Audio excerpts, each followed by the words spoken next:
enzymes of unknown. Well, the unknown. Well, it's unknown. The How does definition it of do question it? mark. It's a definition of question mark. How does it get there? So they just make up enzymes. Yep, it's an enzyme.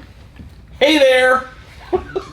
Bob from Oregon's Constant Garden. Welcome to the OCGFAM show to you, my YouTube buddies. What's going on?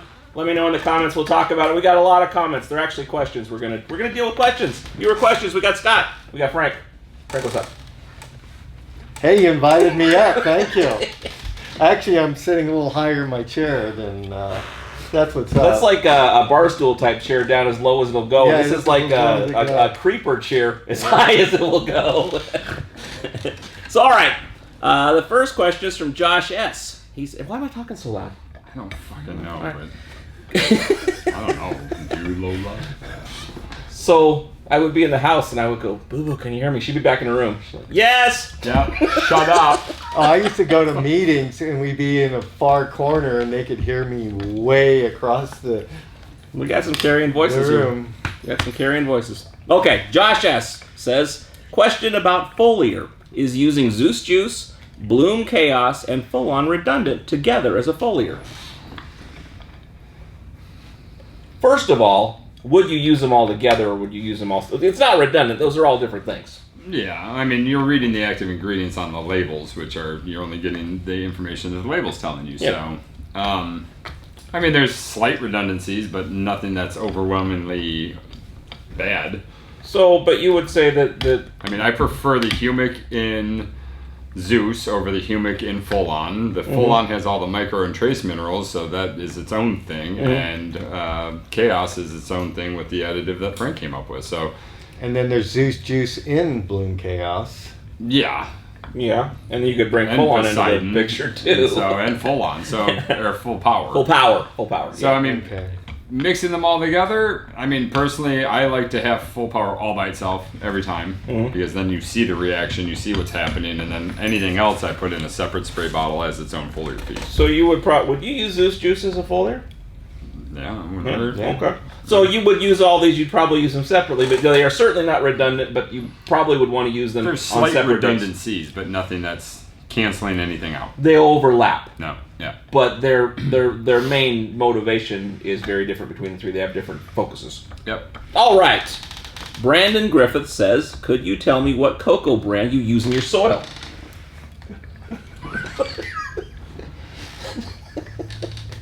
Can you? Can you? What's the story? It's Cosmic Core. Comes Comes from India. It's a family. It's one family. It's the same family. and they clean it with rainwater They wash it with monsoon water over there. versus seawater. What did they have like a cocoa nut farm? Is that what cocoa is? Is it the coconut husk or something? What is it? Well, depending on the region. So the problem with coconut is if you buy it from a broker, you're buying it from a waste stream. Oh, okay. And the waste stream could be Sri Lankan, some kind of Middle Eastern, Hawaiian, which is never, because that'd be the most expensive. Philippines, Cuban, Costa Rican. It's everywhere. Any place that coconuts are at. Oh. Now, how they prepare them, how they wash them, that's literally the same as buying shitty peat moss from some parts of Canada or the best peat moss from areas of Lithuania.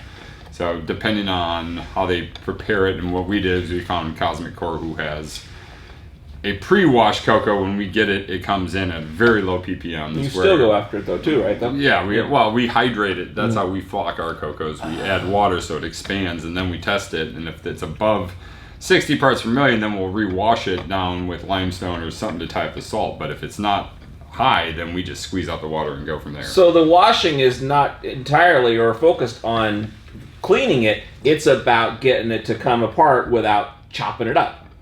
Both. I mean, we're going to wash it either way, but okay. most people chip it, and when they chip it, they destroy the pith, and the actual structure of the core gets destroyed. in real fine powders. Yeah, and so we want the little BBs, we want the hair, we want the pith. That's why we call it cocoa pith, not cocoa powder. So is that just about drainage or about other things? That's soil structure. It's how your mycorrhiza lives through there, where your bacteria lives. I mean, people that are so concerned with things like biochar or kashi or the whole thing is it's the house that the things live on, gotcha. and whether or not they can house life. And if you shred cocoa, then it's just a fine powder, which then becomes a very bad soil mix. It's like you're on the road to clay at that point. Oh, you're definitely adding to it, so Yeah. it's like Adobe. Yeah, it turned mucky Yep. Oh, okay. and gummy and no place for the microbes to live. Yeah, you want colonization to occur, so you give them So- grainy substance versus fine powders. It's a mechanical thing as well as a. It's very it's structured. Well, and it's I mean, fungus with compact soils, fungus does not want to live in a compacted soil. Nothing wants to live in compaction. I mean, look at our whole valley from here to Portland. When it rains and you got lakes on, we don't have lakes in Oregon. No. Those are reservoirs and they're on streams. But when you see I-5 and you go, hey, look, there's 18,000 acres of water. Yeah, it's Something's because going we've on. compacted the life out of it, and now we just grow grassy. So until these hemp farmers can get into our valley and re-break up all that and bring in tilth back into our soils, we just have lakes from November through. Pretty much. One Well, big you duck wonder pond. about that. Like, you know, when you're near a road, there'll be like a lake there. I mean, like, it's obviously a drainage ditch, but it is full constantly. It's always there because it's Hard on. pan. But, yeah. Kill your microbes, you get hard pan. And then what the organic matter here used to be about 6-7%. Now it's down to about 1. Oh, yeah, if you don't put back, it doesn't come back. So yeah, cosmic core fiber. Great cocoa. Okay. The next one is from Seeker of Truth. He says, when you flush with Herc and SLF, do you use equal parts of both? I'm only using Herc for my flushes now, but I'm going to pick up a bottle of SLF tomorrow. I do a 3-to-1. So 5 mils to 15, 10 to 30, maybe 15 to 30. So would you ever go past 15 if you were I don't see pushing a in? need to. Okay. So, but there is a point with. If you know Newton, yeah, go for like 40. I'll probably give you some free shit. But if you don't know Newton, then you know a 1 to 3 is good. So, whereas you might go more and more Herc in certain situations, there is a point where you would stop with the SLF. Well, at a certain point too, even with Herc, over two tablespoons, it's now just a food again. I mean, you're feeding more than you're reacting or trying to fix the situation. Okay. Yeah, leach out Now you're just sodium doing and food. magnesium. Yeah. So yeah, no, I mean, and if you've been running it all the time, 5 mils at a time, you shouldn't ever need more than 15 mils for a flush, regardless. But 15 mils, I mean, you're just putting the life in there, so I wouldn't exceed. It's just 15 something to get it shot. going. You're not trying to break things down and all. You're trying You're just putting life in to eat the things, but Okay. you're not going to flush it out with the amount that you put in the first initial shot. You're better off colonizing and let them eating it over time. Okay. Yeah. Travis Torelli. He's got a couple questions. Okay. And he also explained his name for all those people who are wondering of why we asked him Seeker of Truth. So that was on the show. We made a comment on that. That's why he made that comment. Oh, where is it? As for my name goes, it's pretty self-explanatory. I am a seeker of truth. Bob's a retard. Shouldn't say that about Bob. Retard Ray. Oh, God. You said it, not me. Fair enough. You opened up the door. He did not say it. He did not say it. Nobody's going to find Seeker of Truth. All right. All right. And a question for the big... And a question for the big bearded coon. 3 nicknames here. We're getting nickname creep just going nuts. Does adding bloom boosters, specifically supernaturals, is that a brand? Supernaturals? Yeah. Okay. Compromise the nectar for the gods feeding program? I dose a few times during flower, approximately day 10, day 35, and day 50. Very low dose, but from my experience, it adds solid weight with little compromise on flavor terps. I've heard the mines and minerals that Supernatural uses is top-notch. Perth, Australia, I believe. Results-oriented, it seems to be working just fine, but would love some insight from Scott. Thanks again, and keep it weird. Keep it weird. No problem on the weird. What do you think about the Supernaturals?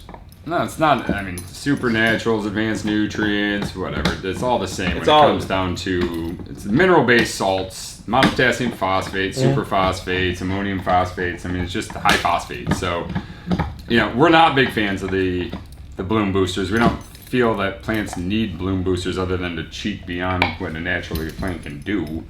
So it's adding empty weight, is what you're saying to your... I mean, if we he's don't going to know. get it, yeah. I mean, to me, we spend so much time building living soils, building the microorganisms in the root zone, trying to get our fungus to living. Those type of phosphates just destroy life. in the soil. I mean, back to hard pan again. When we use high phosphates in our valleys, we end up with dead microorganisms. So with mycorrhiza, they're fragile to the high phosphorus. So that's your concern about it, right. is the phosphorus and the living life. 0.46. Plants don't eat 46% of fucking anything. 0.460 is not a food source. It's literally what rushes over the root zones. They absorb what they can, and the rest of it goes right into our water table.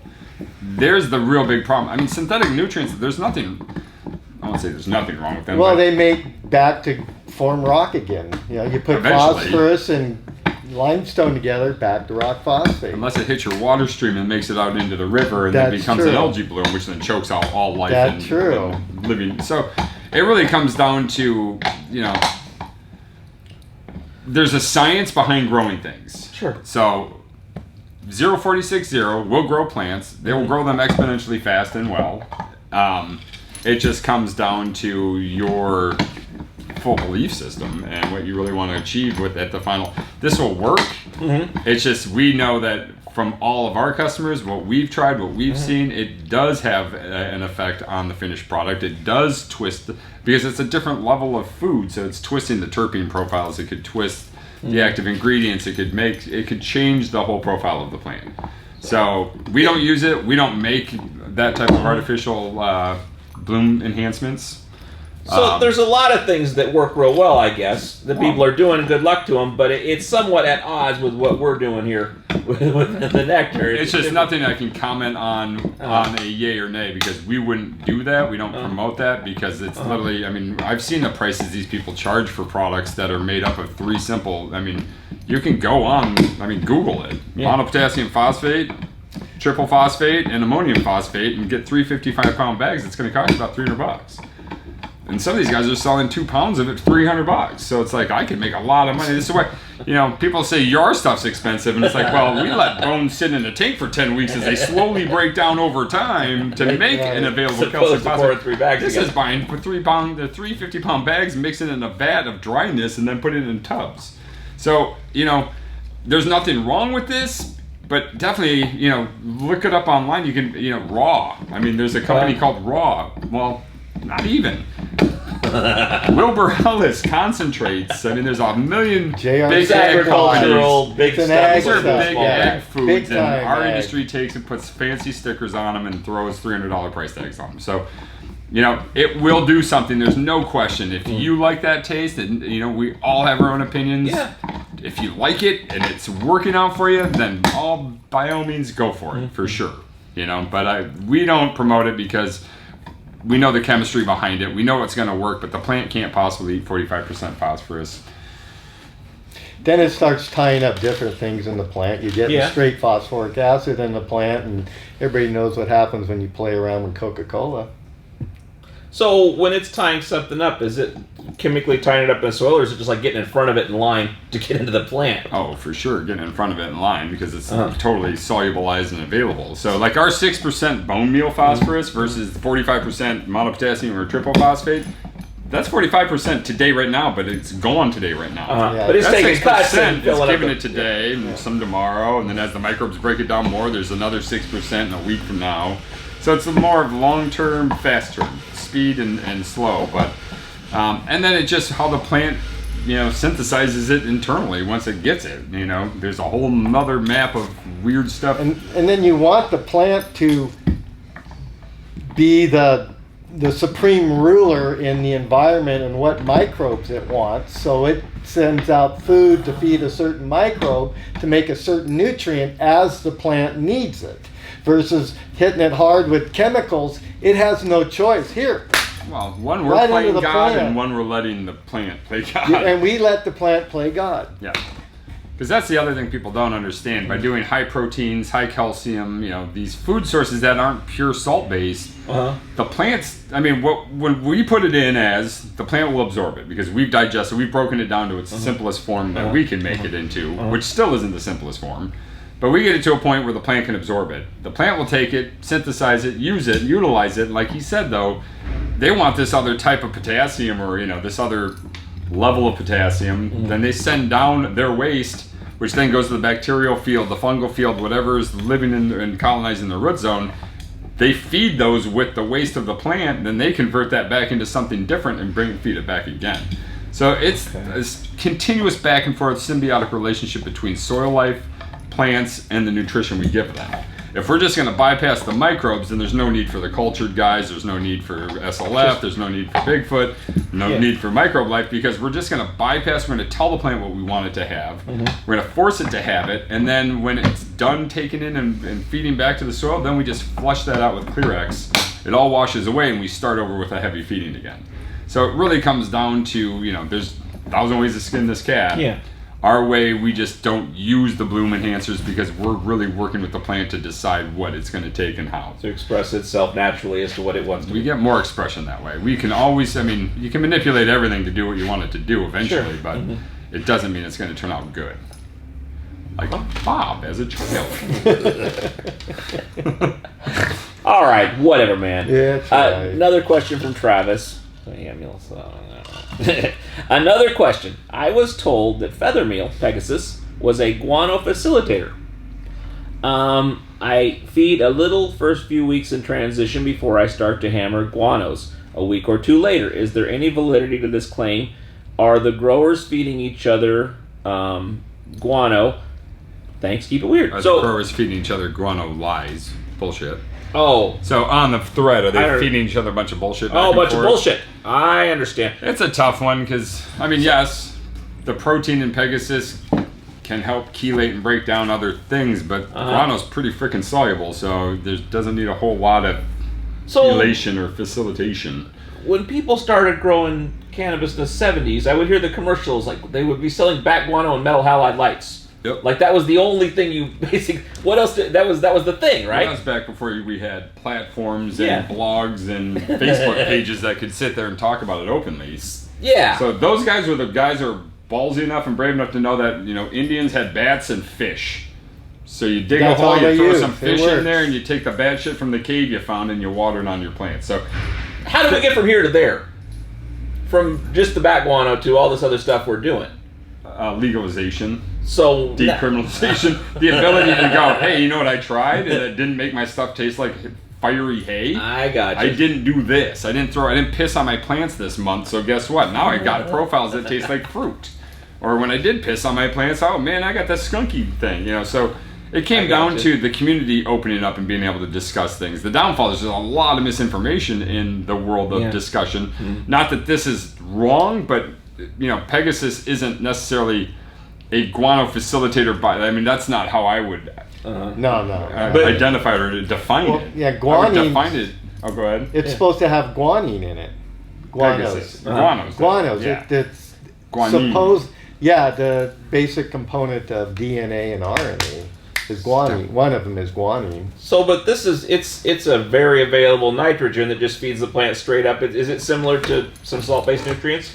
Is that? Yeah, because there's a lot of nitrogen, and nitrogen's soluble. Yeah. Right, ammonia and nitrates is ammonia and system. nitrates. Doesn't matter if it comes from urea, urine, or from the air. And he's talking about using this to straight up feed the plant, not to flavor the plant with a little bit, like something like you might do with Morpheus or something like that, Mega Morpheus. Right. Yeah, no, he's talking about adding that to make sure it makes those guanos more available to the plant, but boy, most of them are just going to be already so available to the plant. So okay. You can never go wrong with feather meal, though. Yeah. Yeah, so you're not gonna hurt it. It's not going to hurt anything, but I wouldn't use it as a specific facilitator for. Has a lot of humic aminos acid in and it. fulvic will do the same thing, if not better. Why feather meal has shown over the years to out-yield any other type of an organic nitrogen source is what type of amino acid or something is in it that does it. Over fish, over blood, over any just other a gentle type of form of nitrogen, yeah. so the plant doesn't have to I feel like people just use nitrogen way too freely, and you get thin cells, you get elongation, succulent growth, hollow stems, a lot of water. Powdery Water is not mildew. the best to have brought up in your. If you puke on me, I will disown you. Go on, go lay down. Fertilizer, puke. Yeah. Okay. Roberto Alvarez says, Happy New Year. Happy New Year. Happy New Year. How long can you store Bloom Chaos foliar spray after mixing some in the spray bottle? Do you have to throw away what you don't use? So we're talking, now this is just water and just the Bloom Chaos. If you put other stuff in there, no. But if it's just that, can't you let it, it's going to last for a little while? Or even maybe a day or two. So You'll get a benefit of, I mean, you could keep it in there a week and you'll still get potassium and humic acid and fulvic. I mean, there's no But the question active- there. But they would activeness start of- breaking down almost immediately once you get oxygen to it. Yeah. So you would If you just, want to see a reaction, 1 to 2 days. Like for the best reaction. If you want to see your calcium deficient plants become calcium deficient, you better mix it and spray it. That solution will last at least a week of, I mean, until it starts swelling or smelling like you pissed in there, fermented it. Yeah. I mean, it'll start fermenting if it goes bad, but the reaction of what's in Bloom Chaos. But any of this stuff, mix less. Use what. Yeah, ideally. I mean, true. we believe in chemistry, and the reality is the more it sits together, the more reactions are occurring, and the less available it becomes. It won't harm a thing at a week. It won't be as reactive. That'd be the one you give to your friend and say, you can spray this on your Botanicare products because it's not going to show you calcium deficiency tomorrow. So do all things become one thing eventually when you're doing this? I mean, Basically, yeah. I mean, We'll make alcohol, then acetic acid. okay. Let's see. yeah, we all become soil. Exactly. This one is from My Virtue 7, and he says, Happy New Year. I really appreciate you guys. I noticed some of the items on the comprehensive feeding chart you don't carry. Oh, this is for me probably. Some of the microbe life. I will answer this. All the microbe life is on the website. It just wasn't in the categories correctly, and it's fixed now. So if you go on there, you can find all that. So I went ahead and purchased what we carry. I also have a question about Bloom Chaos. I see many mixed reviews, and some seem scared of it. I wanted to try it as a foliar and early veg. How do I know if I have enough calcium, or when is the best time to foliar spray? And do you recommend adding this to the comprehensive feed schedule? This is my first time with nectar. I'm also using RO water. Do I need any extra supplements before I would supplement CalMag with waterings? I know you can't use that with this line. Wrong kind of calcium. Again, thank you for your time. Only feedback. Oh, this is about the show. We'll get into that later. So, using Bloom Chaos, And being fearful about that. How do you do that? Well, his fear is that there's a lot of people online that have seen people who, first off, when they see the bad effects of chaos. And I get it. You don't want to put too much down Well, here's either. the reality. When you're gardening with chaos, don't be American. More is not better. Yeah. Less is definitely. better. Just because it's in the bottle, it's not. You can't. As Pig Farmer said, Bloom Chaos is a throttle. So if you're on a tricycle, the last thing you're gonna do is lay that shit back, throw 300 horses underneath this tricycle, and see what it does. You're gonna get the You wobblies wanna- and you're gonna crash. Yeah, your plant's wheel's gonna gonna come crash. right off, and you're gonna fall, and you're gonna be done. Oh, yeah. So you have to look at it as a throttle. When you start off with chaos is not scary. There's no way to actually tell if your plant has enough calcium before you apply your first time. The only way to know if you have enough calcium is to apply it to find out if you have enough calcium. The good news is if you start really light doses, like quarter strength, why don't you put 1 to 2 mils in a quart bottle, foliar feed it, and use that for a day or two and see how they respond. Okay. Then you add another mil per gallon, and get up to a 5 mils per quart.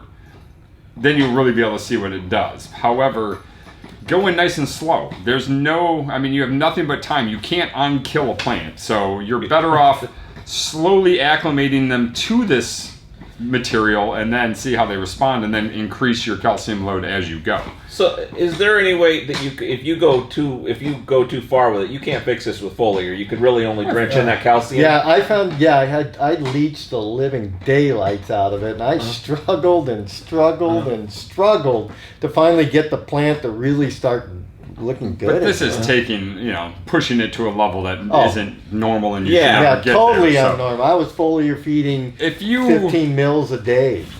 if you were to foliar feed, dilution, how we have it written, and tomorrow you come in and they're like this, you can fix this. Yeah. If they're like this and brown, no, you You're can't fix done. that. You've destroyed them.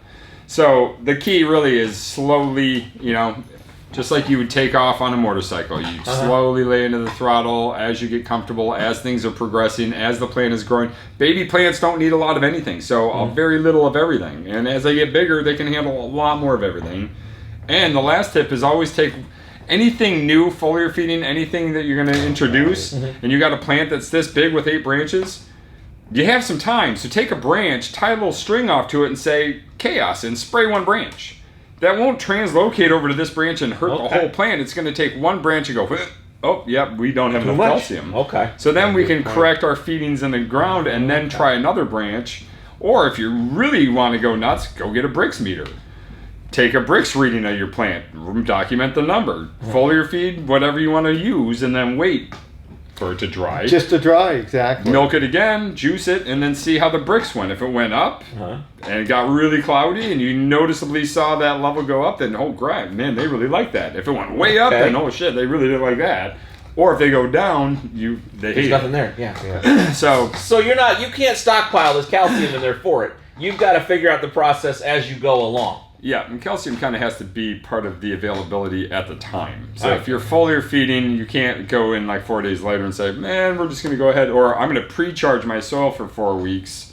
It's not going to work. Well, calcium's not very mobile, so it's or soluble. Well, that's part of how you want to work with calcium and how it works biophysically is going in and out of solution. So it's about it going back and forth. Back and forth. Okay. Because when things release, you're releasing electrons and protons. And that's in the soil. Yeah. Not in the plant. Yeah. And in the plant, works on protons and stuff. But once it's built and the calcium's in the ATP plant, it's and- immobile. It won't move again. Oh, right. Yes, exactly. Your plant won't take calcium from the foliage below and take it to the top like they will nitrogen or potassium. Okay. Once calcium's parked, it's parked. I mean, it's reacting, but it's not moving. It's there. There's It's no not more- going to. It's done. Okay. There's no more mobility to it. It needs to go back and get into the soil and break down. So, by killing it. Composting it. All right. So the RO, would you just put some full on in there? Yeah, I mean, reverse osmosis water, you have to remember, is dead now. It's dead water. It's void of everything. So we're avoiding that unless we absolutely have to because of circumstances. That's the worst case scenario. So it's but not some people have to have it, so Yeah. there's no question. But if you do have to strip your water of all life and minerals and everything that makes water, then definitely add back something. But it's not like I go down to my hydro store, I'm going to get me an RO system to make this water awesome. It's, holy shit, my water's terrible, I have to RO it. Yeah. You don't want to do this unless you absolutely have to. And then get the water report, and it has lots of calcium in it. You're good. So, but you'd put some full on in there? And then Yeah, back in the because water? you need some minerals in there. There's nothing. And you wouldn't alter, other than putting the full on, you wouldn't alter your nectar regimen in any way for... No, I mean, watch your calcium load, and that would be it, is keep your eye on your calcium. Because if you strip, most waters are going to naturally have calcium in it. Okay, so you may... On the West Coast, we have a ton of calcium in our water out here. So we already, like Santa Cruz has almost too much calcium. Your pH comes out at 9. Does it really? Yeah, it's like they don't use pH up. Well, Like, especially in that's alkaline water. soils, they generally have a lot more calcium. So if you did have issues with that more Herc, or is that more Demeters and stuff like that? Or? Depending. If you're in veg, I'd go more Demeters. Okay. If you're in bloom, more Herc or Afro or... Okay. So he's using a comprehensive regimen. That's the Athena is the Demeter. You know what it is. When do you is your first time out? Are you going to go Bloom Chaos? Your second time? Your third time? I mean, I'd wait for him to have 4 good branches, some good tops. I mean, a little plant. Then I'd just. But I've kind of like purposely not put Bloom Chaos in the comprehensive regimen, so you kind of get your feet under most you. people, get your feet under. Understand it. I mean, you don't go out and buy your first dirt bike and get a 700cc. You're going to stop over the 150. You're going to go break your knees on 150, learn the 250, maybe get balls enough to do a 400, and then 700 when you got balls. Okay. So look at it as you are literally just hitting. Yeah. So you might get your one grow under you or so before you try the Bloom Chaos. Feel like or maybe not. Maybe just be very. Start adding it slowly because there's nothing in there at 1 to 2 mils per gallon that's going to be scary at all. Right. I mean, literally, all you're going to see is more aggressive growth, and then the one thing I tell people is slowly ramp it up. Yeah. But just be warned once you get it to that you're flooring it, Uh-huh. there's no more. You can't back off, throttle yeah. stock. You're doing that until Okay. you finish. Okay. So once you throttle it, just keep knowing that you have to stay throttled. There's no, I'm going to add 5 mils today, 1 mil tomorrow, 15 mils today. You have to just kind of take it up, hold it, and then bring it down. And you would be doing it in the Bloom Chaos in concert with the Herculean Harvest. Always. Yeah. Always. That's crucial to the whole thing. Well, I mean, it definitely makes it easier. Yeah. It makes it a lot less scarier. And, you got to, other people's scared opinions of this product is because they just went balls to the wall right out the gate. And that's never good in any level. That's like going with the top end of the Bloom Cycle Roman feeding schedule when they're 5 days old. They're not going to like that. Okay. Romans are everything. They have. That's what is in our nutrients. It's the Roman feeding schedule. That's right. The Romans, hey, So the next question is from CalBear916. And he says, hello there. Hey. I just purchased a bottle of Hydrozyme. All right.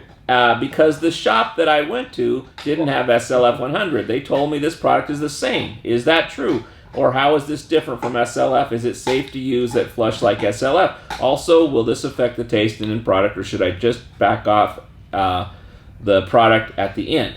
Thank you both. Definitely back off the product at the end. If you do one initial flush, like with 14 days out, that's all you need with the Hydrozyme. But it's Hydrozyme is not fundamentally a the different same thing than SLF, right? No, it's not the same at all. I mean, one is designed to destroy organic matter, dying, dead organic matter. So like you use this to get the root mass out of your soil when you're recycling, that sort of thing. Splinters off my deck. It's a cleaning product.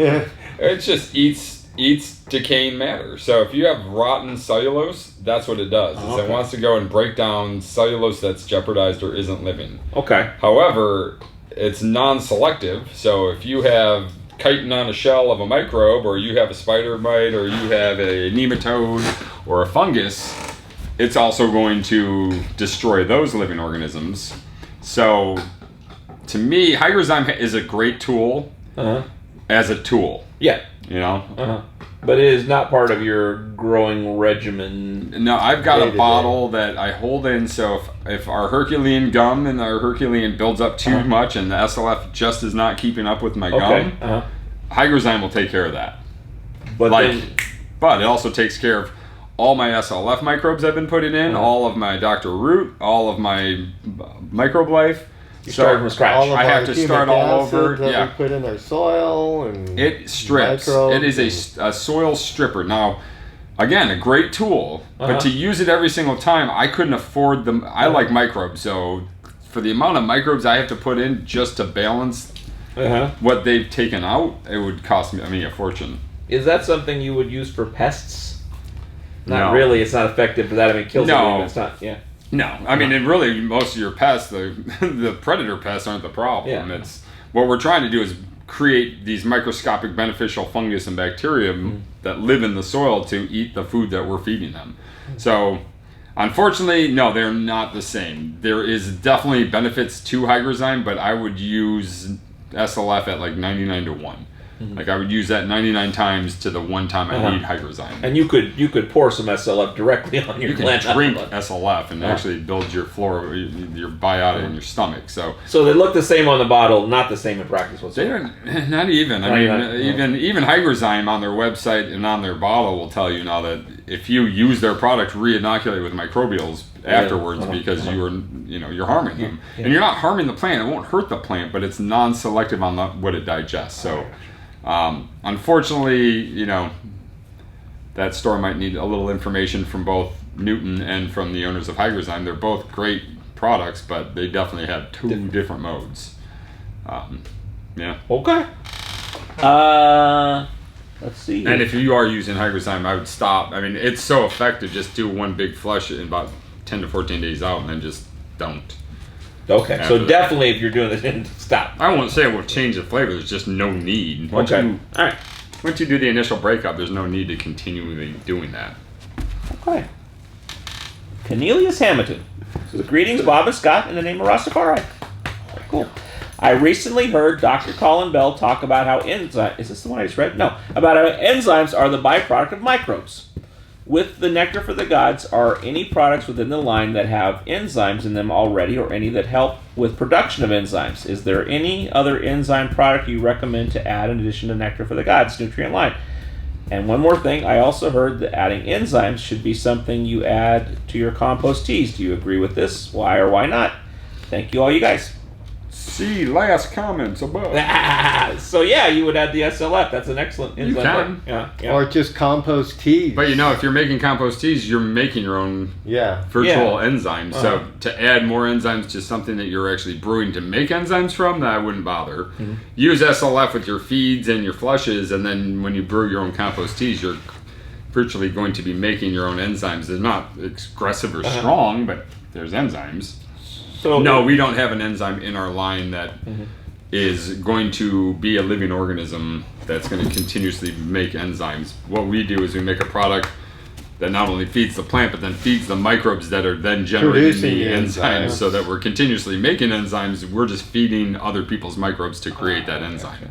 So what are enzymes? Ask Stanford. Well, the whole biochemistry textbook is based on the unknown of enzymes. It's a whole unknown. Everything in enzyme is called an ASE. So are you familiar with hockey? So in hockey, if you check a guy against the boards, and it's really, really loud, and the whole crowd goes, and the refs go, oh, and then they go, we're going to call that boarding. So it's a penalty they had to come up with, because just the sheer reaction of the crowd and the sound that it was delivered, you better call something. Even though it was just a freaking great hit, they call it boarding. The guy gets a penalty minutes for it. Well, enzymes are, we took A, it got to C, enzymes did that. Oh, so they it's Make magic at this point. Well, like SLF, you can't test SLF for an enzyme because it's continuously converting, changing, switching, rotating. I mean, as things live and die in suspension, they're creating whole new levels of enzymes. Now, to sit there and go, well, this amylase, this is this ACE, this is this. There's so many that they've tried to identify. So are enzymes like photosynthesis has theoretically about 24 enzymes that they don't know. It just gets here to here by... So this is like dark matter? It's just like some kind of thing that we don't know exactly. It just happens. I got it. It happens. We haven't figured out that deep into it. No, this is really this is a Newton question of, hey, define your enzymes. Because even he and his chemistry group of people, and they've done all the labs, they've done all the tests, they've got, tons of documentation, but they keep getting different results, and not because the product is inconsistent, it's because the life forms that are in the product are constantly converting and switching and changing. And then the temperature, pH, who knows? Light, darkness, blah, blah, blah, blah. Moon. So, but they're not living things, they're the actions of living things working with each other. Or are they? Well, depending. I mean, a lot of enzymes are the byproduct of something that was living, a digestion, a metabolic process, a conversion of sugars to alcohol. I mean, there's a million ways to make enzymes. And they just put an ACE on it. Well, that's it. It's just the easy way of calling, enzymes. We haven't figured that part out yet, and so we're working on it. Yep. We're trying. We'll give it another name when we figure out what it is. Well, the downfall is that, you can sit there and actually, they're never, I don't know if I'd say never, but chances of them ever deciding exactly what enzymes are probably will never happen. Because it's too convenient or just it to might say it happen in nanoseconds. You can't, it happens so quick. So it's not just about ignorance, it's about expediency. That too, because you can't. We just won't talk about it. It goes from here to here, and there's like phases of calcium, phases of silicate. It goes through 10 phases in a billionth of a second.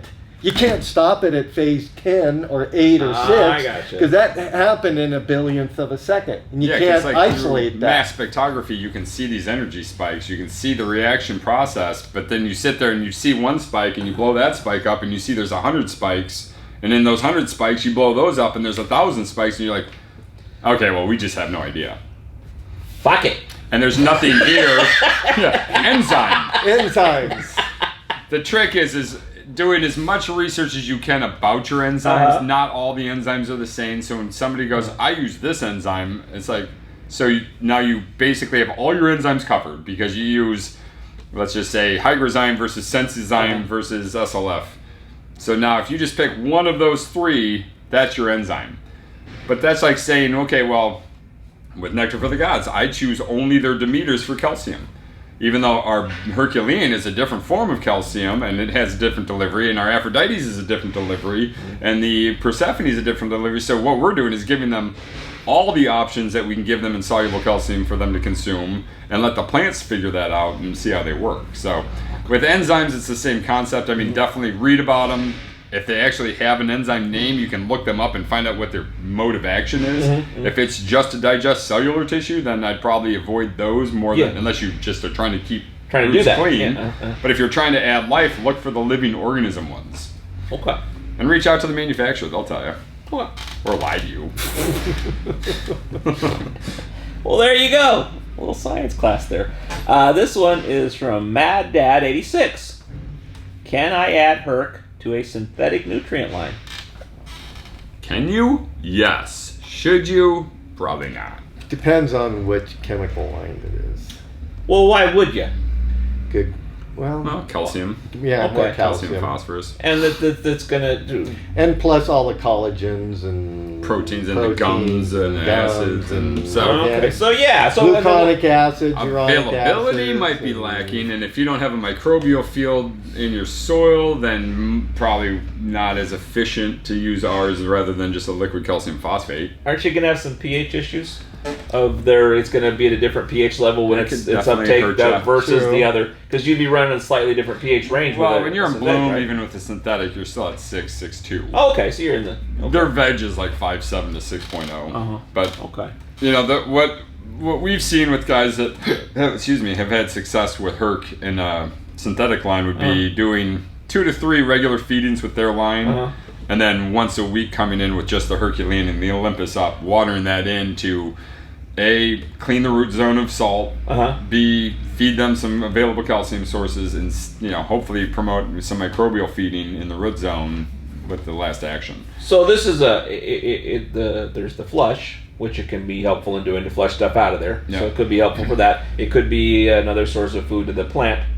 And but I guess I don't like what we've seen is when you take let's say you take general hydroponics 3-part, which is fine, it's been the same since the beginning of time. You mix that up and you add in a tablespoon of Herc, you can actually watch it turn into a cheese. Yeah. So it's not, you literally would be locking up a lot of our availability and a lot of their availability just through that chemical reaction of adding ours to theirs. If you were running heavy 16 and wanted to add something, you're better off adding our Demeters to have the 16. Well, what I'm saying that if you were running, if you're doing that, then you got some GH. You could put those things more easily mix and match these synthetic things than taking what you've got here. That's really kind of built like a system all in and of itself, and it doesn't work so well to put it with different stuff.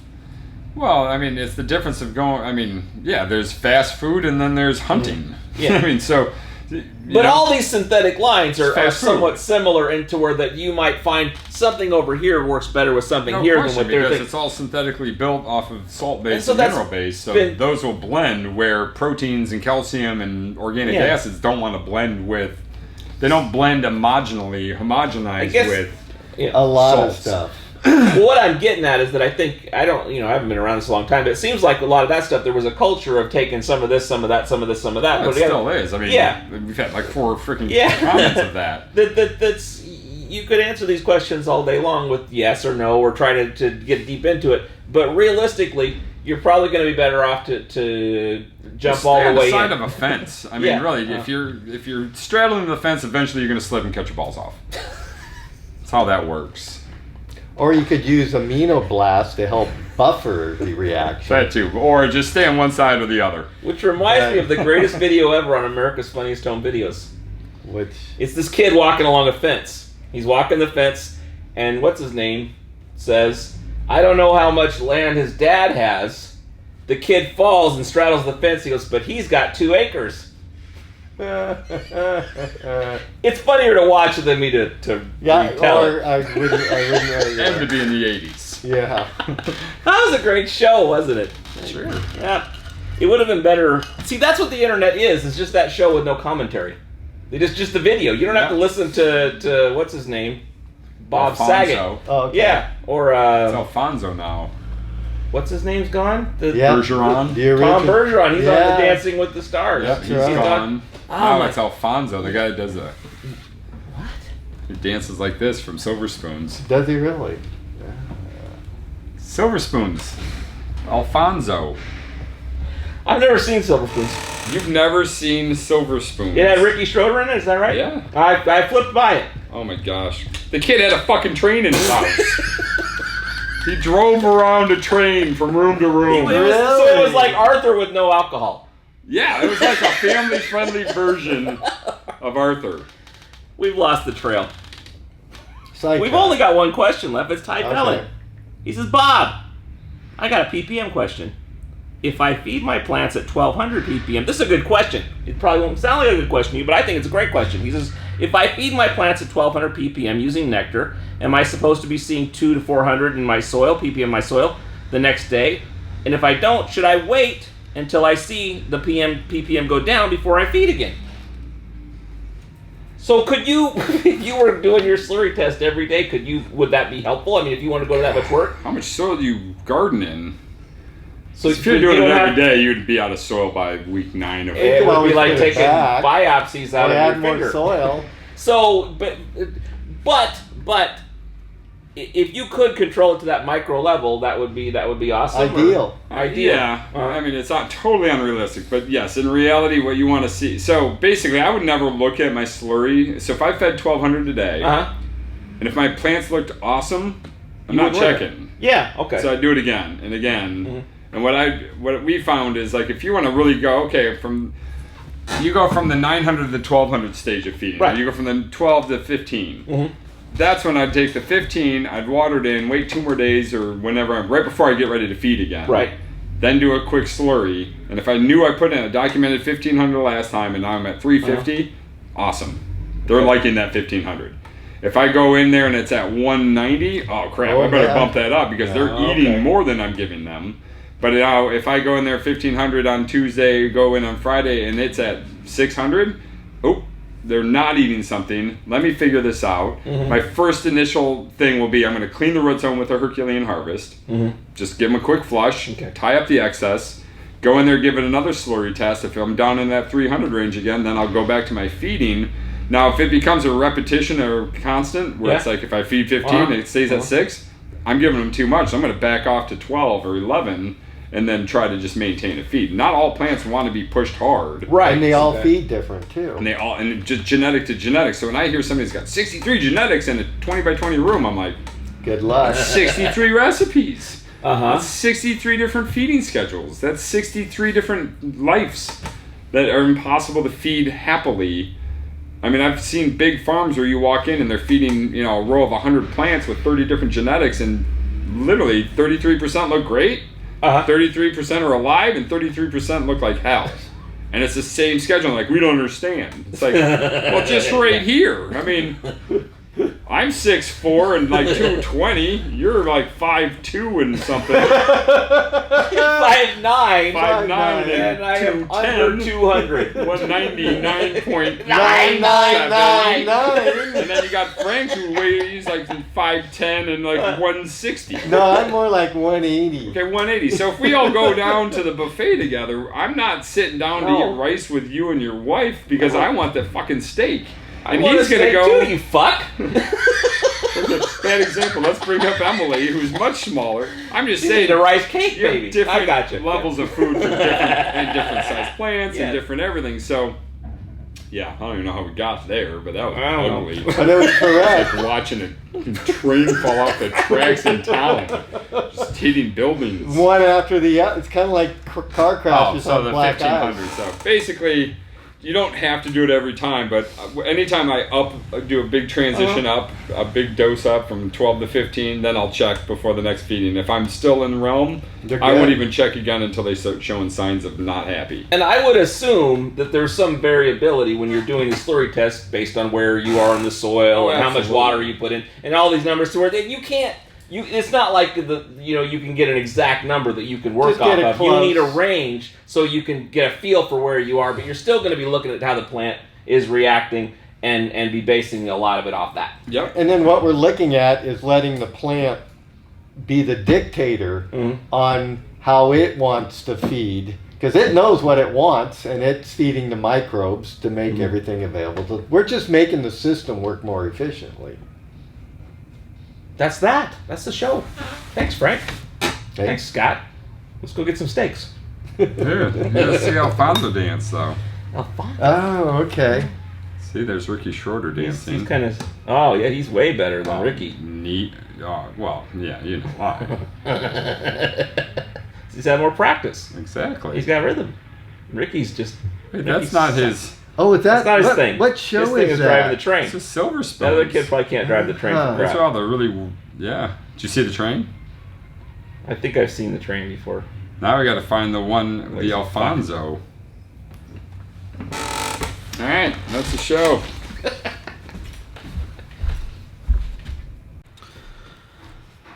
For more information about anything on today's show, go to our website, OCGFAM.com. And if you buy anything while you're there, use the code FAM20. It's going to save you 20%, and it's a lot of fun. The OCG Fam Show. It's pretty good. It happens every day. It's the OCG Fam Show.